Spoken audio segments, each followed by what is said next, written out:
গ্রামের ভোর মানেই এক অন্যরকম শান্তি। দূরে বাঁশবনের ফাঁক দিয়ে প্রথম সূর্যের আলো এসে মাটিকে জাগিয়ে তোলে। পাখির ডাক, খেজুর গাছের রস টপটপ করে পড়ার শব্দ, সব মিলিয়ে যেন এক নতুন দিনের গান। এই গ্রামের এক কোণে থাকতো হরিদাস নামের এক কৃষক। মানুষের চোখে সে খুব সাধারণ, কিন্তু মনের জোরে ছিল অদ্ভুত দৃঢ়তা। হরিদাসের জমি বড় ছিল না, বরং অল্প একটু, কিন্তু তার বিশ্বাস ছিল অল্পের মধ্যেও সুখ খুঁজে পাওয়া যায় যদি মানুষ পরিশ্রমী হয়।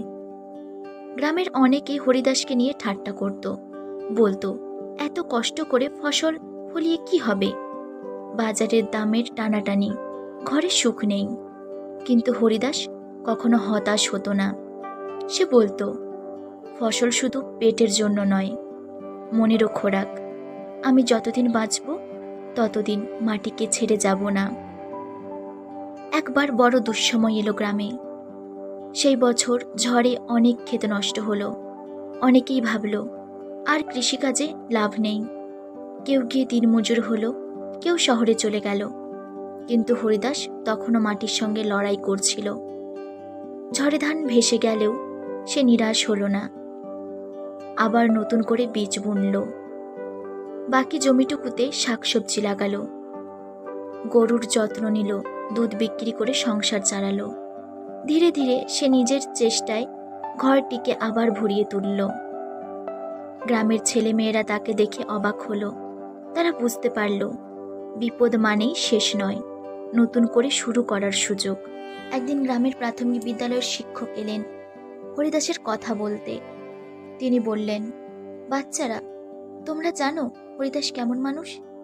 তিনি আমাদের শিখিয়েছেন জীবনে যত বড় ঝড় আসুক, যদি আমরা পরিশ্রম করি আর ধৈর্য রাখি, তবে আলো একদিন আসবেই। সেই থেকে গ্রামের লোকেরা কৃষিকাজকে আর ছোট করে দেখে না। তারা বুঝল এই মাটি শুধু আমাদের ভরিয়ে তোলে না, আমাদের শেখায় লড়াই করলে সাফল্য আসবেই। হরিদাসের গল্প আজও শোনা হয়। মানুষ তাকে স্মরণ করে এক যোদ্ধা হিসেবে, যিনি প্রমাণ করেছিলেন অন্ধকার যত গভীরই হোক, আলো খুঁজে পাওয়া যায় যদি হৃদয়ে বিশ্বাস থাকে। বন্ধুরা, এই গল্প থেকে আমরা শিখি জীবনের মানে শুধু সাফল্য নয়, জীবনের মানে লড়াই, ধৈর্য আর বিশ্বাস। হাল ছেড়ে দিলে আমরা হেরেই যাই, আর চেষ্টা চালিয়ে গেলে প্রতিটি ব্যর্থতা একদিন আমাদের শক্তি হয়ে দাঁড়ায়। এই হলো গ্রাম বাংলার গল্প, যেখানে একজন সাধারণ কৃষক শেখালেন অসাধারণ শিক্ষা।